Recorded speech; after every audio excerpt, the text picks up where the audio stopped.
To another amazing woman. I'm with the author of She Shall Be Called Woman, Mr. Brian Amiliotto. It is not She Shall Be a Woman. Kindly edit on the socials. Yeah.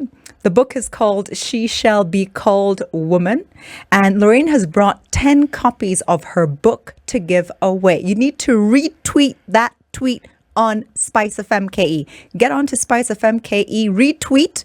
It could be you.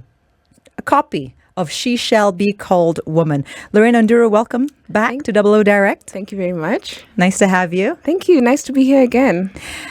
I want to understand about your literary process, because is this your first book? No, it isn't. Okay. It's my second book. And so this book took a year to complete, starting from just understanding what it is that I was to write about. I mean, this is from 2021. I understood, okay, God wanted me to write a book about women, but then the process became clearer.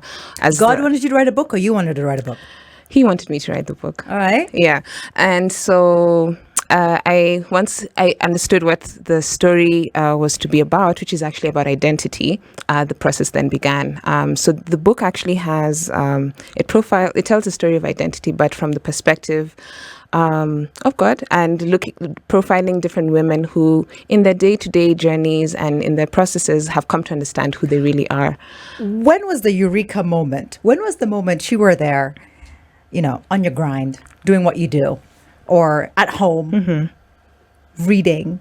Because I'm not going to say watching TV. You were obviously reading something, and you thought, ding, ding, ding. This is like, when was that vis-a-vis when you first wrote the first word of the book?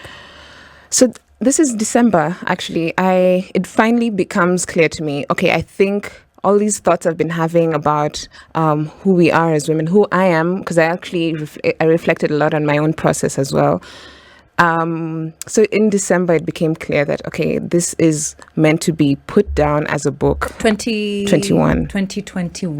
Okay. Yes. Okay. I started to work on it in March because I needed to be clear on the direction that it was going, how it needed to be structured, who are the people that I needed to speak with, have conversations with, because the interviews that took place with the different people. So that process kicked off officially in March of 2022.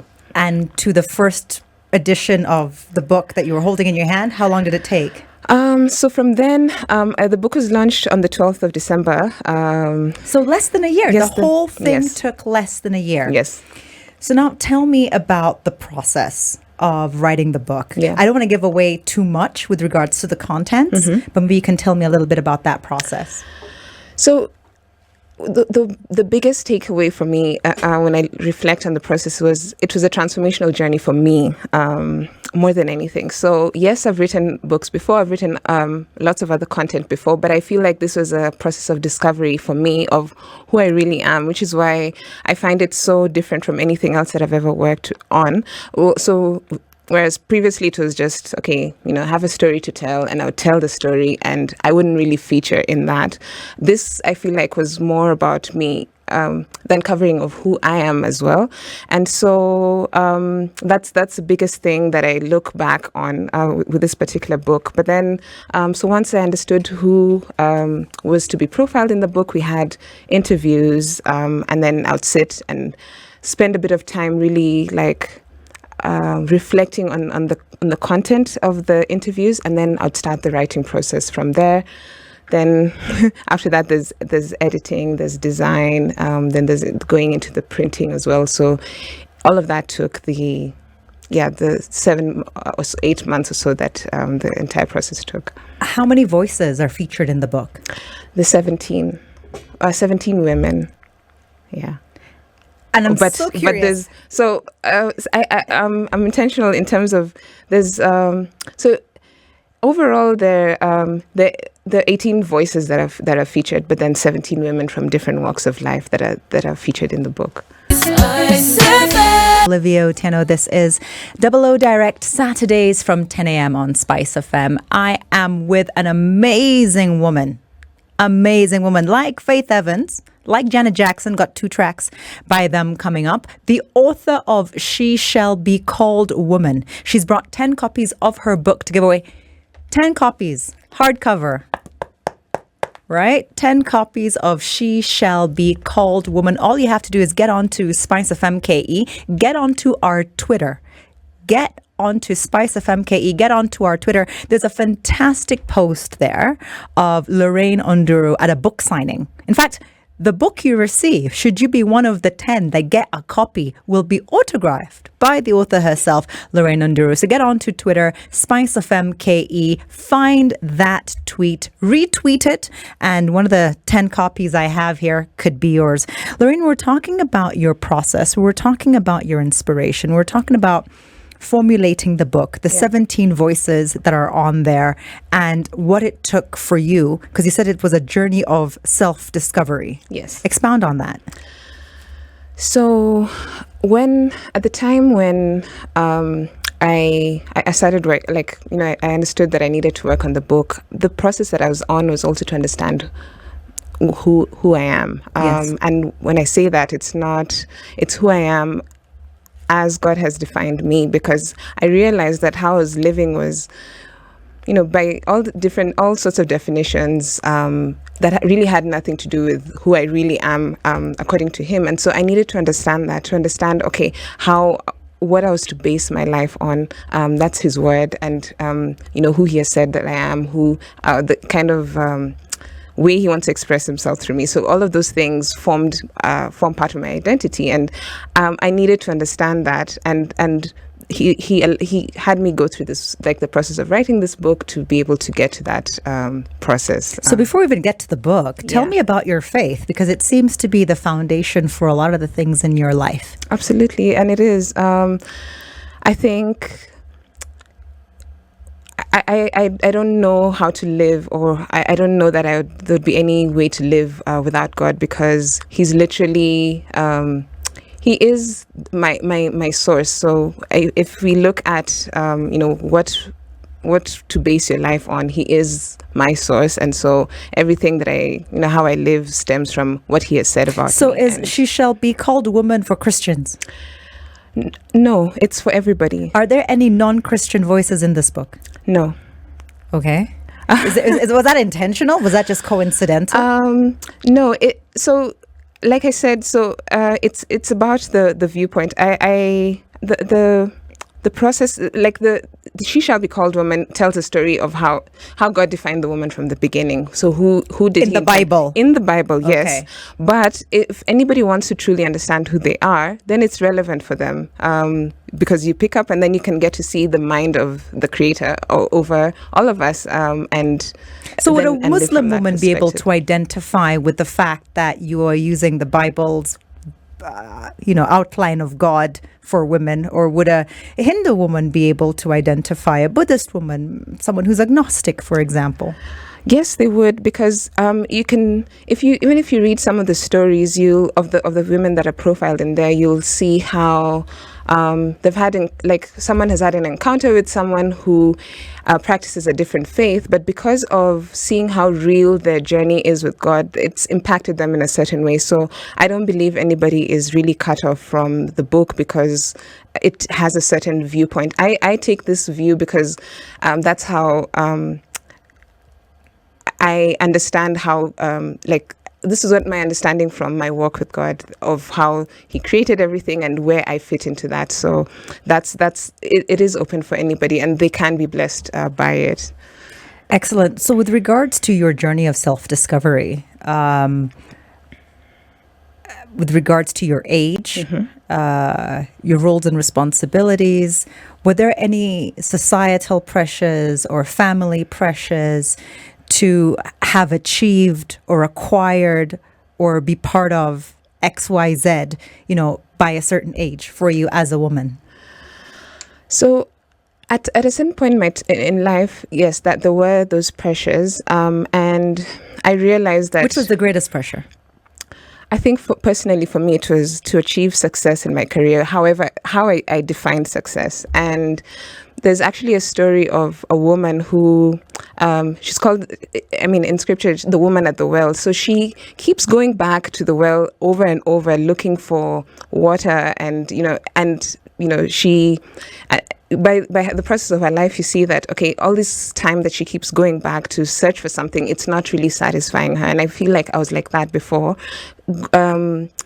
pursuing different things that I felt would make me make me successful in a way, or however that was defined for me. So whether it was success in my career and I wanted to really hit those goals and achieve all the targets by a certain age, then realizing that once you hit one target, that's not enough. So I had to keep pursuing the next goal and the next goal. So in that sense, those are the kind of and there's so many other pressures that, unfortunately, people are bound by today, whether it's the pressure to start a family by a certain age or, just appear a certain way. Isn't that what accepted the Bible by people. says that women are supposed to try and pursue with regards to, go out and populate the world? No. Actually, if the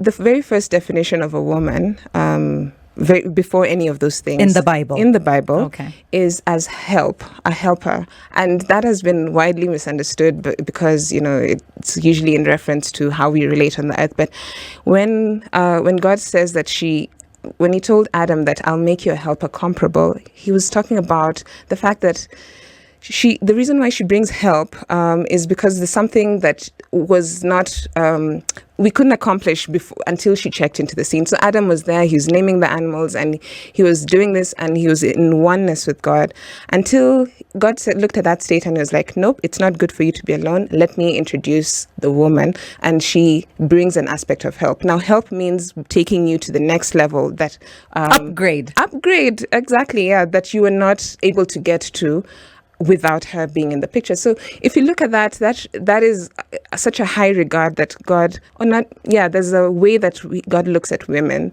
or he intends for women to live, that is far beneath what we are, far above what we're currently living out today. More with Lorraine Onduro. The book is She Shall Be Called Woman. The question: as a woman, if you're now not offering help to this person who may be dazed, lost, and confused, are you really fulfilling your purpose? We're going to ask that and much more. I am Olivia Otieno. This is Double O Direct. And ask yourself, why is it that some people get promoted and others do not? Why is it that some get recognition at work whilst others do not? Today from midday, I'll be hosting a woman who until recently was the International Finance Corporation country manager in Nigeria, a lady who sits on several boards across the continent and an expert in organizational health. But to other health, literary health, and faith, and how we are as women. The book is called She Shall Be Called Woman. Her name is Lorraine Onduro. Lorraine, I want to understand, when someone says, okay, looking at you, it's clear that you're very strong in your Christian faith. Is this a book just for Christians? No, it isn't. Okay. Tell me more about how it can help women across, and maybe even some men, because on Twitter, we've seen a man say that, Olivia, I want this book because I want to see how better to understand the woman who's going to be my life partner. Yeah. Tell me more. So, in this book, you'll get to see the journeys of different women, and the beautiful thing is they come from different walks of life. So, and they've had different experiences. They actually are of different ages. We even have an 11-year-old in there who talks about her experiences. So I believe this book can actually help anybody because you'll find experiences that you can relate to. So this is how, for instance, seeing how they encounter different challenges and how they overcame those challenges. But the point is that because of the different experiences that are covered, they will resonate with different ranges of people. Give me one example. Give me one of your favorite examples, one of the best stories in the book. So actually, there is So one of the people featured in there, she's called Manda. So she talks about how in her journey, she's actually she's very talented in across different fields, and she's she's whether it's sports, whether it's drama, acting, like she's actually very talented. But throughout her life, she discovered that she was always pursuing success in those different fields until she got to a point where she realized that there is no value in being successful in those different areas unless there was there was some it was making sense from or rather God was being glorified in that. So she was like, she wasn't feeling fulfilled, like, okay, fine, I've become, I'm at the top of this field, but why am I not feeling fulfilled after achieving this success? So I believe that's a process that a lot of people can relate to, because you're like, okay, so there's this milestone that is set for me as a woman. I must let's say, be married by a certain age. I must have 2 kids, or one, or whatever it is. You must be successful in your career. You must be driving a certain car. You must be living in a certain part of Nairobi.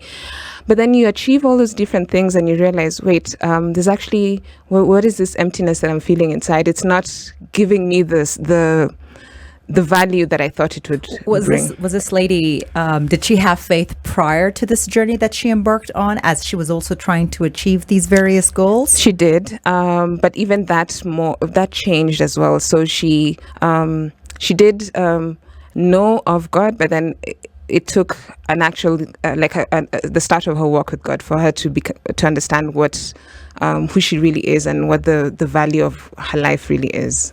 I'm going to pause a little bit with regards to content and ask you about the costs. Yes. The financial costs and the labor costs. Yes. Because I know we all have our stories. And I feel as women, as Africans, we need to write more and put more things down, pen to paper.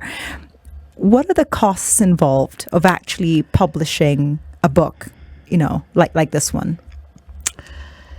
Which is hardcover, by the way. I mean, you went all out. I did. It's so well done.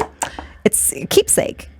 So let me just break down the different components. So there is the time, obviously, just to sit and write. I was working at the time, so I'd spend like evenings and weekends working on it.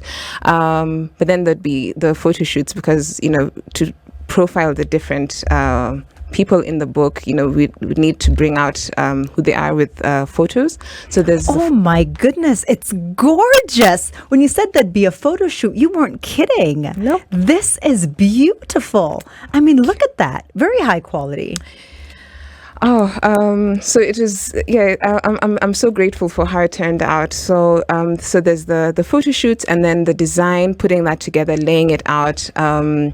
Then there's the actual printing, and so it is rather costly, to be honest. And I'm grateful for the help that I got. Are we looking at 1 million shillings?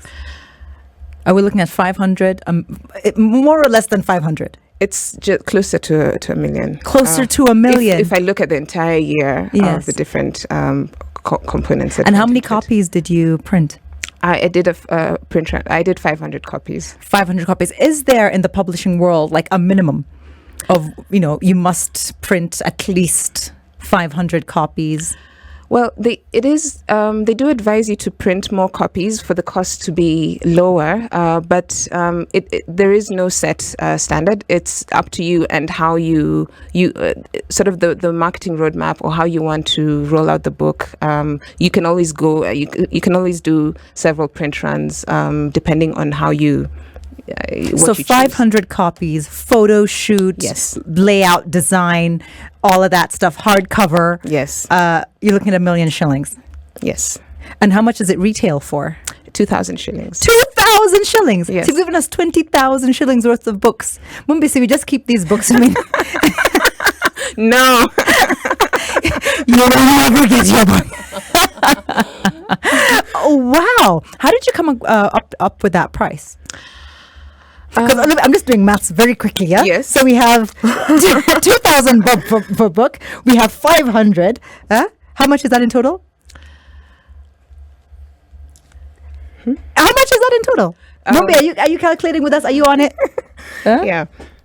Oh, not 1,500, 500. Yes. Okay, so that's 10. We're looking at 100K? No. A million. Yeah. A million back. Yes. So you want to make your money back? That was it. It wasn't the goal when with the price that was set. I just looking at the content and who basically would be targeting. This was the sense that So I got to. potentially, Yes. of course, you're giving away copies. There are people who you feel have been significant in your life that you want to gift and all of that. Yes. But basically, you wanted to price it in a way that seemed sort of decent. Yes, and beyond just the pricing, the ways for. I mean, the number. If people would like to, I mean, there are people who've needed to get a copy of the book just because of the content that's in there, and I don't think price should be the price shouldn't be a deterrent. Is there an e-version? Yes, there is. And how much does that go for? So if you go onto Amazon, Which I did, and I saw that. It was awesome, Lorraine Onduro. it goes for $8.95.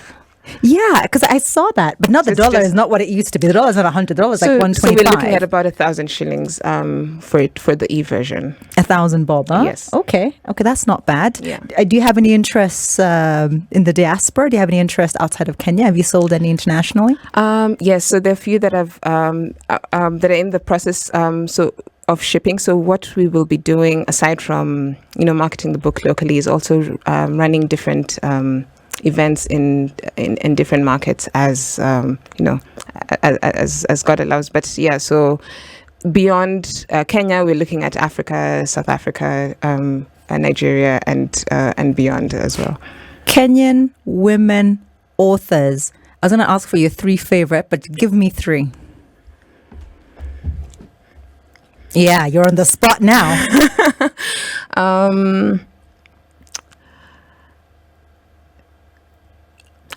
I have 3 favorite. 3.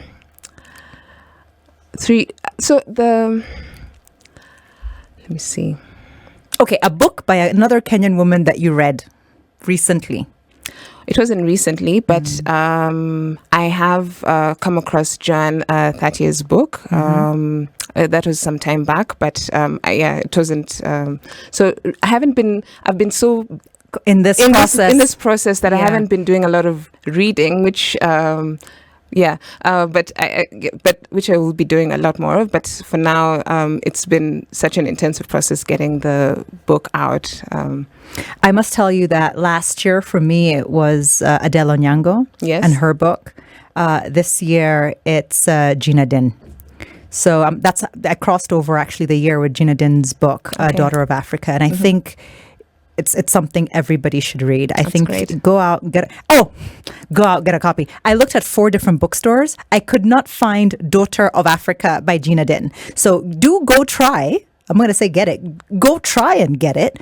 But I couldn't find a copy. I could not find them. I'm hoping she can go into what you said, which is reprinting and get more copies out there, or let us know how to download the e-version and then take it from there. But for now, I got to say goodbye. I got to say thank you so much. What are your parting words? I think it's. I'll just say for everybody out there, it's really important to understand your identity, and as much as it's like in all the pursuits that you have in life, start from that point. Start from understanding who you are, and everything else really will flow from there. And I hope if you get a copy of the book that it does bless you and help you to understand your identity. So that's it. Excellent. Lorraine Onduro, author. Get on to SpiceFM KE Twitter. Yeah, there's some little instructions of what you need to do in order to possibly get one of the books. It's called She Shall Be Called Woman. SpiceFM.